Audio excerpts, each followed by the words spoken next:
Shakib Mahmud, Denmark প্রবাসী এই সাকিব মাহমুদ, তিনি একটা খুবই গুরুত্বপূর্ণ কাজ করছেন বাংলাদেশের ফুটবলে উন্নতি আনতে। তিনি এরই মধ্যে একাধিক প্রবাসী ফুটবলার বা বাংলাদেশি অরিজিন ফুটবলার যারা পৃথিবীর নানা প্রান্তে আছেন তাদের সঙ্গে বাফুফের সংযোগ ঘটিয়ে দিচ্ছেন।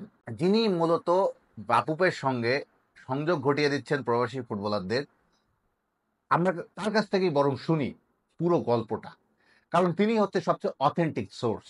যেহেতু তার মাধ্যমে প্লেয়ার পাচ্ছে বাফুফে, এই প্রবাসী ফুটবলার বা বাংলাদেশি অরিজিন ফুটবলারদেরকে বাফুফের সঙ্গে কানেক্ট করিয়ে দিতে সেসব আদ্যপন্থ তিনি আমাদের শোনাবেন।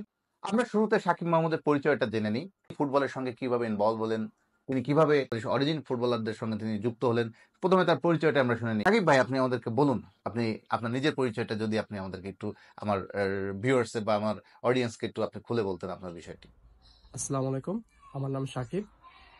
আমার ইন্ট্রোডাকশন যদি করা হয় যে আমি কে, আমি হলো বাফুফের জন্য ভলান্টিয়ার জব করতেছি। এই 32 থেকে 35 প্লেয়ার যে নাম উঠছে, যাদেরকে ট্রায়াল দেওয়া হবে, এটার পিছনে এদেরকে আমি কালেক্ট করেছি। আর আমার প্রফেশন যদি বলতে হয়, আমি একটা কোচ, আন্ডার 17 যারা মেল প্লেয়ারদের কোচ করি একটা ক্লাবের জন্য, নাম হলো ব্যালেন্স বেক ইএফ। আর এখানকার আমি অ্যাসিস্ট্যান্ট কোচ। আর আমার এই সামারের মধ্যে ইনশাল্লাহ পুরোপুরি ইউএফএ বি লাইসেন্স কোর্স হয়ে যাবে।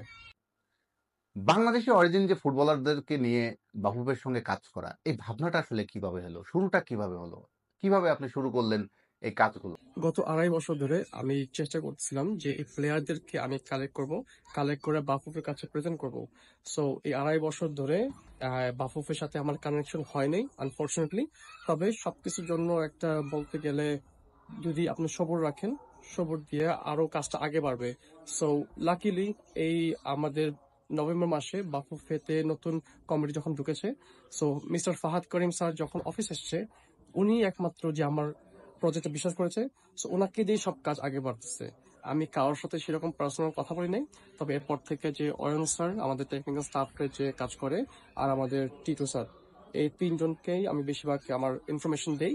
তো তারা প্লেয়ারদেরকে স্কাউট করে করে একটা চান্স দিবে। আর একটা রেজিস্টার করা হচ্ছে জুন মাসে যে কারা ট্রায়াল দিবে, তাদের লেভেলটা কি ট্রায়াল দেওয়ার মতন নাকি। সো এই হলো আমাদের কাজ আজ পর্যন্ত। আপনি যে কোনো ভালো কাজ করতে গেলে বাধা আসবে, প্রতিবন্ধকতা আসবে। তো কি ধরনের বাধা বা কি ধরনের প্রতিবন্ধকতা এই কাজটা করে? কারণ এটা খুব easy, it is not easy job. এটা অনেক ডিফিকাল্ট একটা কাজ। সেই ডিফিকাল্ট কাজটা আপনি করছেন বেশ অনেকদিন ধরে, আপনি নিজেই বললেন। তো এটা কিভাবে, সেই বাধাগুলো কি কি ছিল, সেগুলো ওভারকাম হলো কিভাবে? যেই ঝামেলা ফেস করেছে এটা হলো গিয়ে, আমি ডেনমার্কে থাকি। ডেনমার্ক থেকে যখন বাংলাদেশের সাথে কমিউনিকেশন করতে হয়, এটা এত সহজ না। ফোনে ফোনে যখন মানুষদেরকে ফোন দেওয়া হয়, বাফুফের মেম্বারদের হোক, যে প্লেয়াররা হোক, যখন ফোন দেওয়া হয়, একটা বিশ্বাসের একটা লিমিটেশন থাকে, একটা একটা ছোট্ট একটা মানে লিমিট থাকে যে সাকিব আসলে কে, কি চাই, আমি কি একটা এজেন্ট নাকি সত্যি আমি একটা কোচ। সো এভাবে আমি প্যারেন্টসদের থেকে কনসেন্ট নেই, আমি সবসময় প্যারেন্টসদের থেকে একটা পারমিশন নেই তাদের ছেলে মেয়েদের সাথে কথা বলার আগে।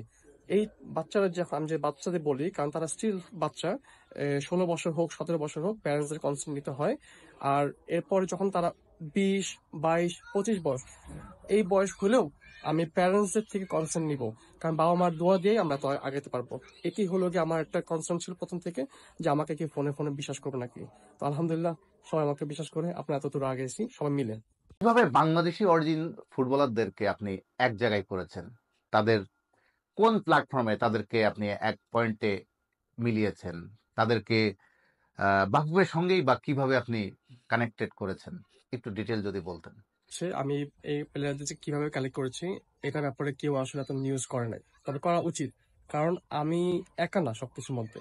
আমার একটা অ্যাসোসিয়েট আছে, তার নাম হলো গিয়ে জাহির উদ্দিন, লন্ডন থাকে। উনি একটা ইয়াং ট্যালেন্টেড লোক, যে একটা বাংলাদেশি বলার পেজ খুলেছে ইনস্টাগ্রামে। সো এই ইনস্টাগ্রাম থেকে প্লেয়ারদেরকে নাম টাম নিয়ে তাদের লেভেল চেক করি, তারা কোন ক্লাবে খেলে আর কোন লিগে খেলে, বয়স কত, এগুলো সব চেক করে আমি আর জাহির মিলে একটা প্ল্যান করি যে এই প্লেয়ারদেরকে আসলে দেওয়া উচিত একটা চান্স, একটা সুযোগ দেওয়া উচিত, যে আসলে বাংলাদেশে তাদেরকে দেখাতে পারবে তারা রিয়েলি যে বাংলাদেশ যে খেলতে চায়। এই প্ল্যানটা হচ্ছে হামজা চৌধুরী বাংলাদেশে আসার অনেক আগে, এর মানে 2.5 বছর আগে থেকে শুরু হয়েছে আমাদের প্ল্যানটা। ট্রায়ালে তারা কিভাবে ঢুকবে, ট্রায়াল ঢুকার প্ল্যান হচ্ছে যে আমাকে সবচেয়ে আগে সিভি পাঠায়, যে তারা কোথায় কোথায় ফুটবল খেলে, কোথায় কোথায় খেলেছে, লিগের লেভেলটা কত, কোন পজিশনে খেলে, তাদের বয়স কত, তারা কি ট্রফি জিতেছে, তারা কি অ্যাসিস্ট করেছে, তারা কি গোল দিয়েছে। সো এসব যতটুকু প্র্যাকটিক্যাল ইনফরমেশন আমি কালেক্ট করে তাদের একটা রিভিউ করি। তারপরে আমার যে অ্যাসোসিয়েট আছে জাহির উদ্দিন, তার সাথে মিলেমিশে চিন্তা করি যে এই প্লেয়ারদেরকে চান্স দেওয়া উচিত অলরেডি নাকি একটু ওয়েট করব। সো তারপরে আমি এই ভিডিও, তারপরে সিভি, এগুলি আমি বাফুফের কাছে প্রেজেন্ট করি। করার পরে তারপর আমাদের ডিসিশন নেই যে তাদেরকে প্লেয়ার হিসাবে আমাদের ট্রায়াল দেওয়া উচিত নাকি আরেকটু ওয়েট করব।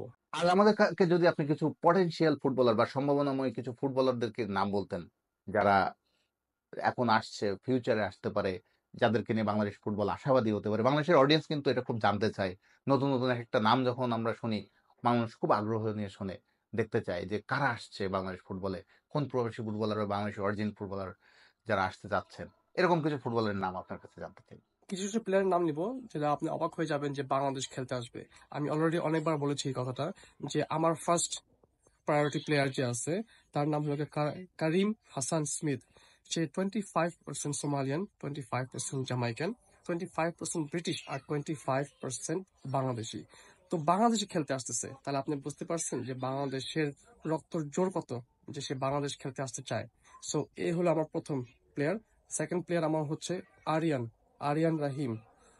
তাকে আমি নভেম্বর মাসে ট্রায়ালের জন্য পাঠিয়েছিলাম। তো আমাদের টিটু স্যার যে আছে উনি বলেছে যে আরিয়াম হলো গিয়ে টু গুড, মানে অনেক ভালো প্লেয়ার, ন্যাশনাল লিগে খেলে ইংল্যান্ডে, মানে শুধুমাত্র 3টা লেভেল কম হামজা চৌধুরী থেকে। তো ওখানে সে স্ট্রাইকার হিসাবে খেলে। তো তাকে নিয়ে অনেক কথা হচ্ছে যে মেবি সে স্ট্রাইকার হিসাবে ট্রায়াল দিবে আমাদের ন্যাশনাল টিমের জন্য।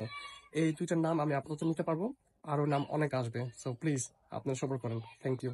সাকিব মাহমুদ ভাই, আপনাকে অসংখ্য ধন্যবাদ, অসংখ্য ধন্যবাদ আমাদের সঙ্গে জয়েন করার জন্য। আপনার কাছে আমরা অনেক অনেক ডিপলি জানলাম।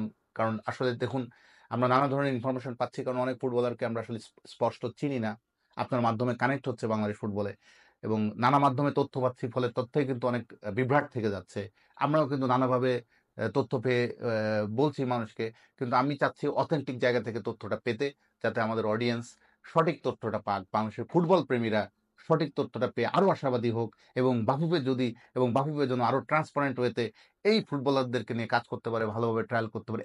এরই মধ্যে কিন্তু আমরা দেখেছি আপনারই পাঠানো দুজন ফুটবলার, মতিন এবং কাদির, যারা আন্ডার 19-এ ট্রায়াল দিচ্ছেন, তাদের নিয়ে গোলাম রব্বানী ছোটন কাজও শুরু করেছেন। তো আমরা আশাবাদী, একটু একটু করে আশাবাদী হচ্ছি এই ফ্লোটা যেন বাংলাদেশ ফুটবল ধরে রাখে। আপনিও গুরুত্বপূর্ণ রোল প্লে করেন, যারা নেপথ্যে ভালো কাজ করছেন, তাদের বাংলাদেশ ফুটবল যেন তাদেরকে ভালোভাবে স্বীকৃতি দেয়, সেটাও আমরা আশা করি। তো সাকিব ভাই, আপনি ভালো থাকবেন। আমাদের সঙ্গে যুক্ত হওয়ার জন্য আপনাকে আবারও অসংখ্য ধন্যবাদ। আরো অনেক কন্টেন্টে আমরা এরকম অথেন্টিক এবং সঠিক তথ্য নিয়ে আপনাদের সামনে হাজির হব। আশা করি আমার ভিউয়ার্সের সেটা ভালো লাগবে, এবং ভালো লাগলে প্লিজ আমার চ্যানেলটি সাবস্ক্রাইব করুন।